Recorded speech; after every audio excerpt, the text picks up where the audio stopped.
Le pauvre foie. C'est pas joli. Vive le marché, les vins chauds. Et vive le vin chaud. Ouais. Et du coup, l'addiction, il suffit pas de juste vouloir. C'est semblant, hein, tout ça. C'est une fin de tournage. Alors mon pote, t'en as pensé quoi de ce petit rhum? Il était vraiment super bon. Hein. Compagnie des Indes, c'est ça? Ouais. Rien que le nom, j'adore. T'as pas quelque chose d'autre du coup à tester?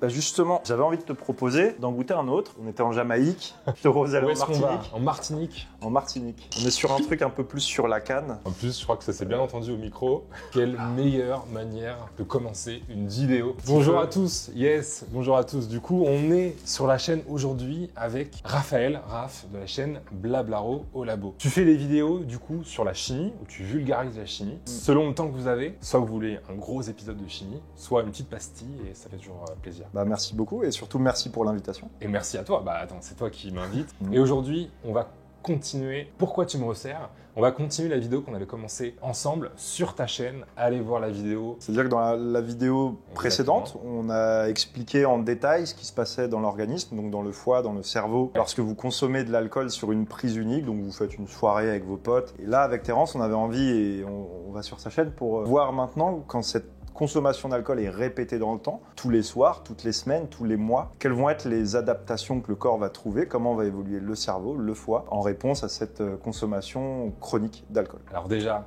très bon. Et deuxième chose, on va parler de consommation régulière d'alcool. Peut-être on peut essayer de cadrer un peu tout ça. Je te propose qu'on parte sur une consommation qu'on va juger trop importante pour l'individu qu'on considère. L'idée étant de dire, voilà, on boit un peu trop, un peu plus que ce qu'il faut, mais tous les jours. Peut-être je me permets du coup de commencer avec un peu de remise en contexte. Là, on va se proposer de du coup être directement focus sur le cerveau. On se rappelle, on parlait des neurones, les cellules nerveuses qu'il y a dans le cerveau. Au bout d'un premier neurone, quand il fait la connexion avec un second neurone, le message qui d'abord est électrique devient chimique entre les deux, entre l'espace, avant de redevenir électrique. Et l'éthanol, qui est la molécule de base quand on parle d'alcool, va venir se fixer sur les récepteurs du neurone pour changer et aller modifier des choses. Ça, on en parlait dans la vidéo précédente. On avait parlé un tout petit peu des récepteurs voilà. À GABA. C'est un neurotransmetteur. GABA, c'est l'acronyme de acide gamma-aminobutyrique. C'est pas un gros mot, vous inquiétez pas. Et quand le GABA il vient se fixer sur son récepteur, je fais comme ça, tac, un beau récepteur. Quand le GABA il vient se fixer ici, il va inhiber la libération d'autres hormones. Donc, bon, c'est assez compliqué les effets, mais en gros, il va inhiber la libération d'hormones comme la sérotonine, la dopamine, la noradrénaline. Et l'idée étant de dire, quand l'éthanol il vient perturber, prendre la place du GABA, ça va perturber cette libération d'hormones et donc ça va perturber nos comportements. Là, ce qui serait trop intéressant que tu nous expliques, on a vu déjà ce qui se passe quand on le fait une fois, mais maintenant quand on le fait et qu'on le répète tous les jours, qu'est-ce qui va se passer finalement? Comment vont réagir, je sais pas, les neurones? Ce qu'on disait sur la vidéo précédente, où l'effet sur une seule prise, une seule soirée, était tel qu'on l'avait décrit, là on va avoir des choses inverses. Quand on a l'alcool qui vient se fixer sur ces fameux récepteurs, et notamment le GABA, et du coup renforcer l'activité du neurone, parce que en se mettant sur le neurone, l'alcool et l'éthanol vont venir suractiver le neurone. Du coup, avoir toute la désinhibition de certains comportements, on va être plus ouvert socialement, en termes d'empathie, on va avoir le cervelet qui va être un peu modifié, donc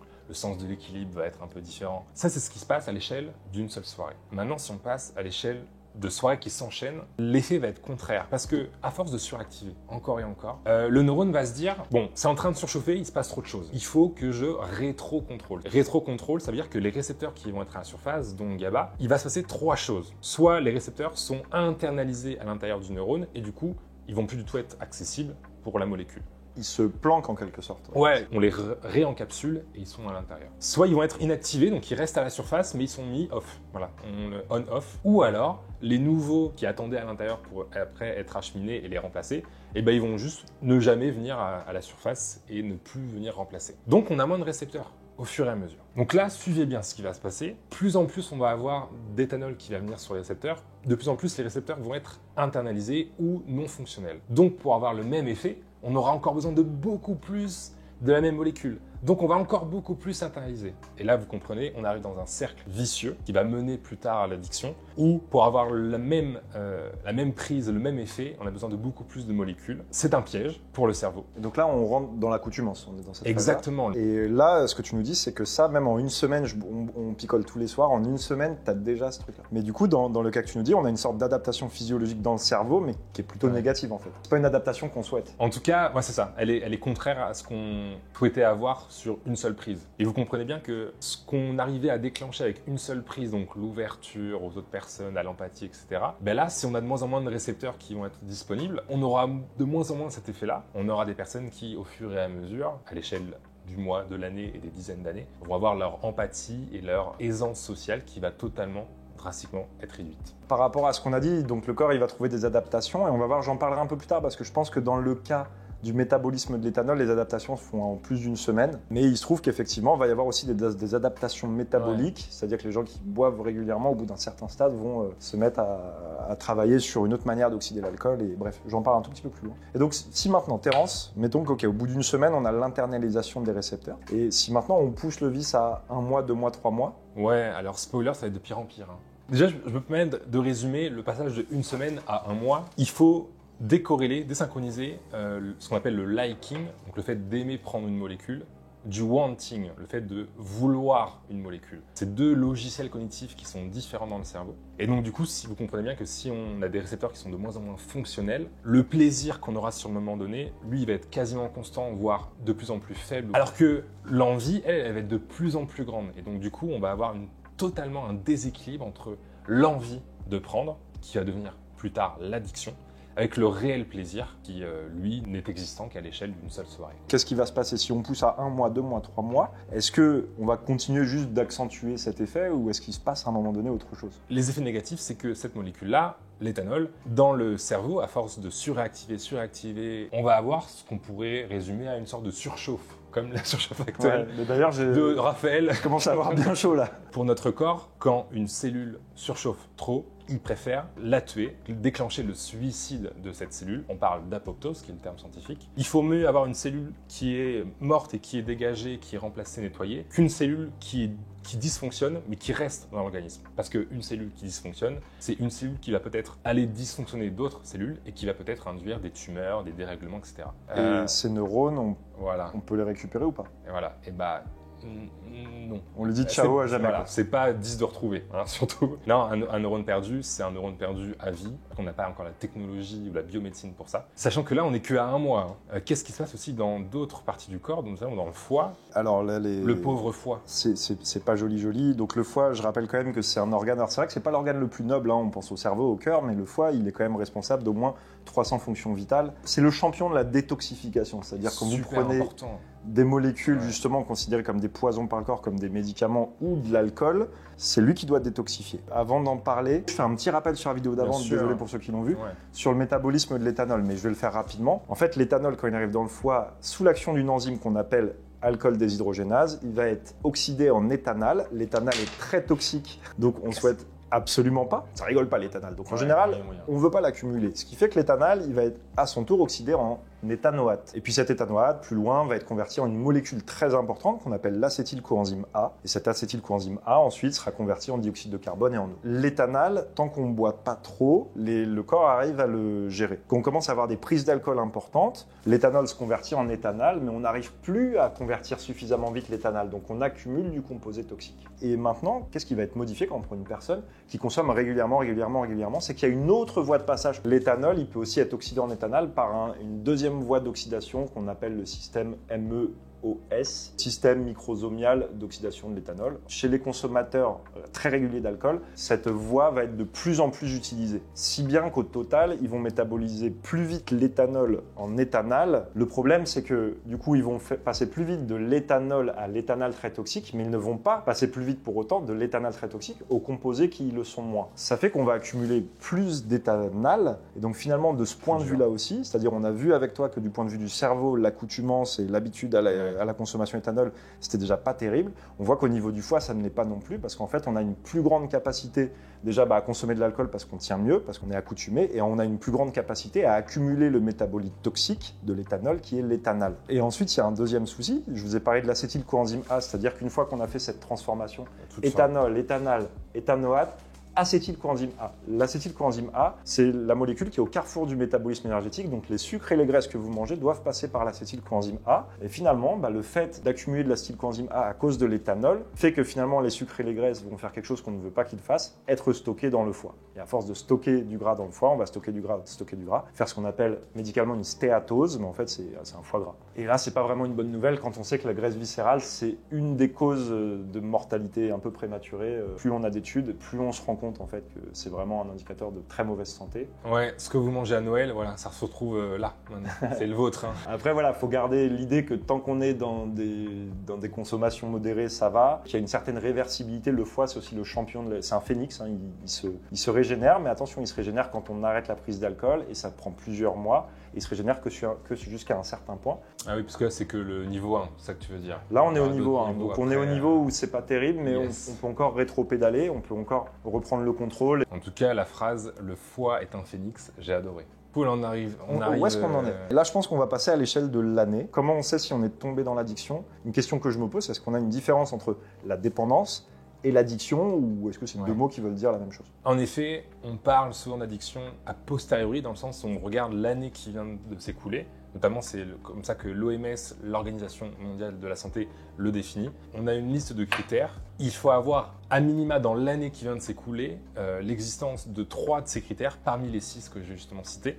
Les 6 sont du coup le désir de la prise. En 2, on a la difficulté à contrôler la prise. En 3, il y a le fameux syndrome de sevrage. On y reviendra peut-être, c'est le fait d'avoir du stress, de l'irritabilité, je vais y arriver, et d'autres choses sur lesquelles on reviendra. En 4, on a la tolérance à la prise. Donc ça, on a déjà parlé, c'est l'accoutumance notamment. En 5, on a l'abandon d'autres sources de plaisir.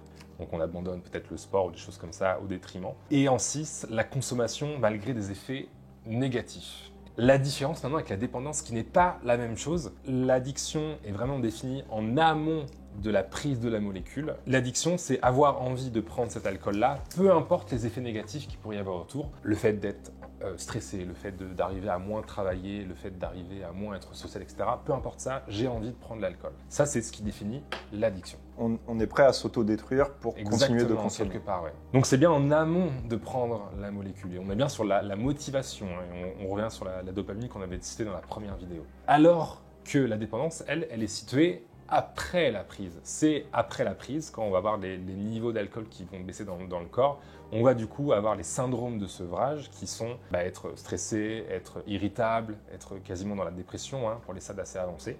Vous comprenez bien que si l'addiction est en amont de prendre l'alcool, alors que la dépendance est en aval de la prise de l'alcool, quand l'addiction en amont et la dépendance en aval vont se superposer, on va avoir du coup le cercle vicieux qui va être encore décuplé. Et du coup, quand on est addict, on est forcément dépendant, mais la réciproque n'est pas forcément vraie. On peut être dépendant sans être addict. Exactement. C'est le stade d'avant, donc. Exactement. Je suis dans la dépendance, et après, on peut glisser dans l'addiction, où là, on est déjà dépendant. Exactement. C'est pour ça qu'on y reviendra juste après, mais le mot addiction, il ne faut pas l'utiliser à toutes les sauces.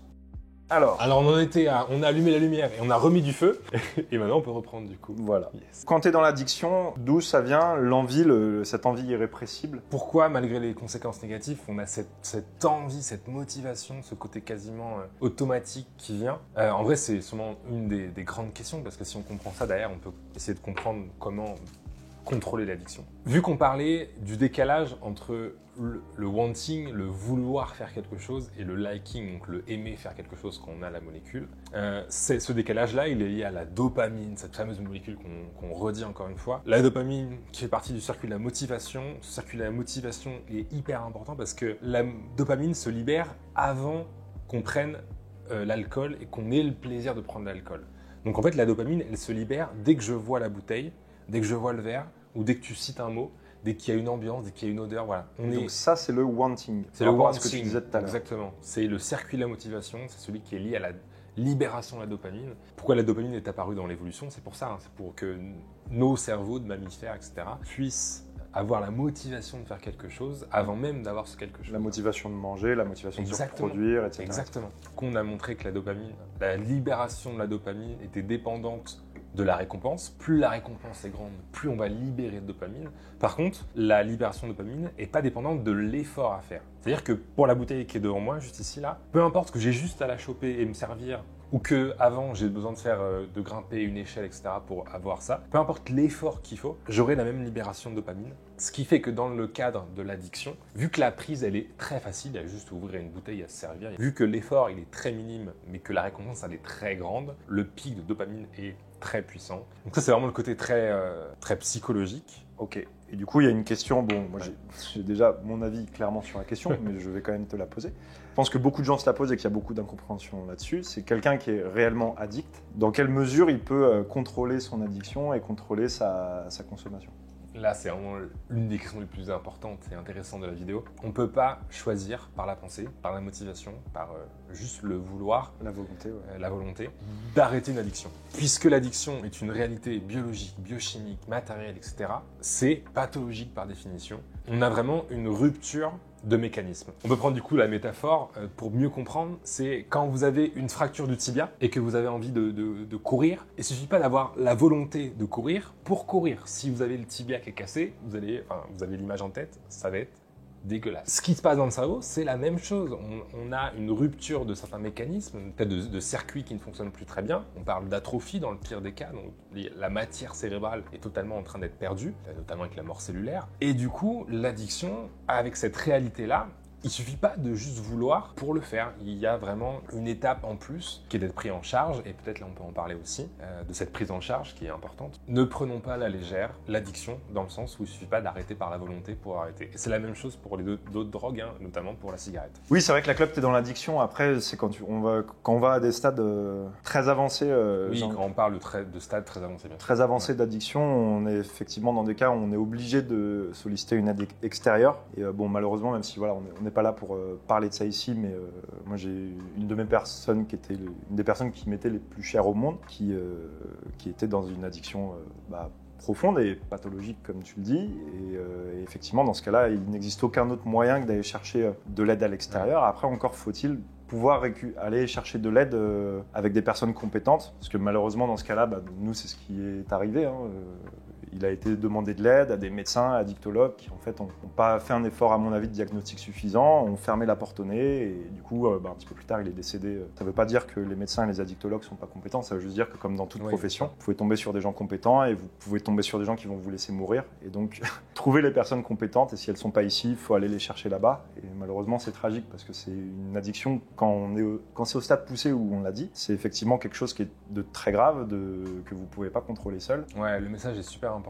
Et comme tu disais, voilà, un peu redéfinir les choses, casser des mythes par rapport à tout ça. Ne serait-ce que dire qu'il n'y a pas de consommation bénéfique de l'alcool pour la santé. Mais entièrement, le seul bénéfice qu'on en tire, nous on est amateur, moi je suis amateur de bon rhum, là on s'est bu 2 verres, faire une petite dégustation, donc on profite. Donc le seul bénéfice qu'on peut retirer, c'est ce plaisir que l'on perdra si on se met à le consommer trop fréquemment, parce qu'il y a des adaptations qui vont faire qu'à un moment donné on n'a plus ce plaisir, on n'a plus que le wanting, et donc là c'est le piège qui se referme. En termes d'effets bénéfiques sur la santé, l'alcool n'en a aucun, c'est un poison n'a pas d'effet bénéfique sur la santé. C'est un poison, c'est une drogue. Après on n'est pas là pour faire la morale, chacun fait ce qu'il veut. La preuve. Chacun fait ce qu'il veut, mais c'est mieux de faire ce qu'on veut quand on a les bonnes informations et en connaissance de cause. Ça permet du coup de casser un autre mythe qui est celui de en France, le verre de vin rouge au repas. Antioxydant. Ouais, antioxydant, c'est quand même bon pour la santé parce que nos vieux le font. Non. Tout simplement non, notamment le resveratrol, qui est la fameuse molécule antioxydante qu'on trouve dans le vin, mais pas que. On trouve dans le raisin. Dans le raisin, prenez du jus de raisin si l'objectif c'est vraiment la santé. Vous buvez du jus de raisin. Exactement. Maintenant, est-ce qu'un verre de vin rouge c'est bon? Oui. Est-ce que c'est bon pour la santé? Non. Peut-être on peut du coup terminer la vidéo avec des messages plus ouverts sur comment notamment on pourrait tenter, parce qu'on n'est pas professionnel de santé par rapport à ça, d'avoir des réponses à l'addiction, en tout cas pour la contrôler, la baisser, pourquoi pas en guérir. En tout cas, avant d'être dans les phases pathologiques qu'on a décrites, parce qu'une fois que c'est le cas, effectivement, il faudra une aide extérieure. Voilà. Mais disons, quand on commence à être un peu entre la dépendance et l'addiction, peut-être dans cette phase-là. On a chacun, je pense, un message à dire par rapport à ça. Toi, tu parlais de friction, moi, je parlais de remplacer par le plaisir. Peut-être tu peux en parler de quelques mots par rapport à ça. Alors effectivement, vous souhaitez, c'est presque du coaching là, hein, parce que ce que je vais dire, ça s'applique pas uniquement à la prise d'alcool, ça peut s'appliquer à la cigarette, ça s'applique à je veux me mettre au sport, je veux prendre une nouvelle habitude de lire le matin, c'est vraiment quelque chose de très général. On a 3 phases, on a la gâchette, le déclencheur, en fait, déclencheur, friction, comportement. Et donc, mettons que si par exemple mon habitude c'est je rentre du travail, donc je bois un verre d'alcool. La gâchette, j'arrive à la maison parce que je rentre du travail. La friction, ouvrir la porte du placard, sortir la bouteille d'alcool et l'ouvrir. Donc autant dire qu'il n'y en a pas, c'est très facile. Et je consomme le verre d'alcool. Si je veux perdre cette habitude, il y a 2 choses à faire, c'est ce que tu as dit. Augmenter la friction, donc faire en sorte que faire ça devienne plus difficile. Tu as des exemples du coup à donner pour la friction, de choses qu'on peut faire? Oui, pour la friction. Alors, si je veux par exemple me mettre à aller courir régulièrement, il faut diminuer la friction pour implémenter cette nouvelle habitude et passer du déclencheur au comportement positif. Donc, par exemple, si je veux aller courir, je vais faire en sorte que tout soit prêt le matin quand je me lève. Et du coup, le moins de friction possible, donc les baskets sont prêtes, la tenue de sport et tout, mais je pars courir. Ça, c'est l'exemple un peu facile. Exemple plus difficile, je veux diminuer ma consommation de cigarettes. Les déclencheurs, faudra à vous de les identifier. Ça peut être le café, l'après-repas. Quand on fume, malheureusement, ils sont partout les déclencheurs. Mais on peut les désamorcer un à un. Et la friction, ça peut être ne pas acheter de cigarettes, ce qui va vous forcer parfois, par mauvais temps, à vous dire là, si je veux fumer, il va falloir que je sorte, que j'aille au tabac acheter des clopes. Je rajoute de la friction. J'ai plus de chances d'éviter le comportement. Maintenant, uniquement augmenter la friction pour diminuer une consommation, ça ne va pas forcément suffire. Et c'est là que tu voulais parler d'une autre clé, et les 2 clés vont ensemble. Oui, exactement. C'est de se dire, j'ai ce besoin de dopamine, j'ai cette envie en moi de On a tous besoin de notre shoot de dopamine. Voilà, notre shoot de dopamine qui est hyper important et qui en plus dans l'addiction est encore plus important. Donc ce serait une erreur de vouloir enlever purement et simplement. Exactement. Il ne faut pas se dire, ok, il faut juste que je réduise ma prise d'alcool, donc j'aurai moins de dopamine. Non, encore une fois, c'est vraiment beaucoup plus complexe que ça. Notamment, une balance à faire, c'est remplacer du coup le shot de dopamine que j'aurais eu grâce à l'alcool par un shot de dopamine que je pourrais avoir avec une autre activité qui me fait plaisir. Le sport, lire un livre et regarder une émission télé, je ne sais pas, faire de l'art pour du coup que le niveau de dopamine reste le même, mais que la proportion de dopamine qui vient de l'alcool baisse et que la proportion de dopamine qui vient d'un autre plaisir, elle, augmente. Bon, moi j'ai un petit penchant pour le sport, forcément, parce que je suis éducateur sportif et très sportif. Vive le sport.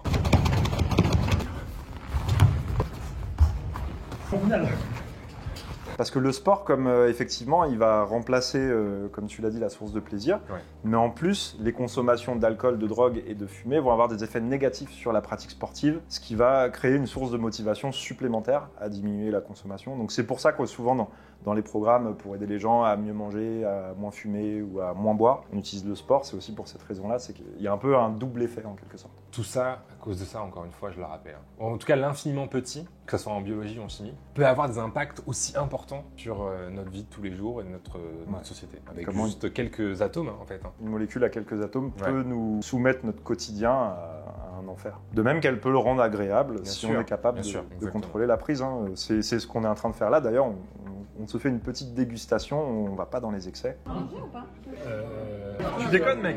Encore lui. Je sais que ça va pas être un moment sympa parce que tu vas me parler de choses pas très belles, mais il faut que je te relance sur le foie. Tu me parlais d'un stade du foie qui n'était pas encore le stade final.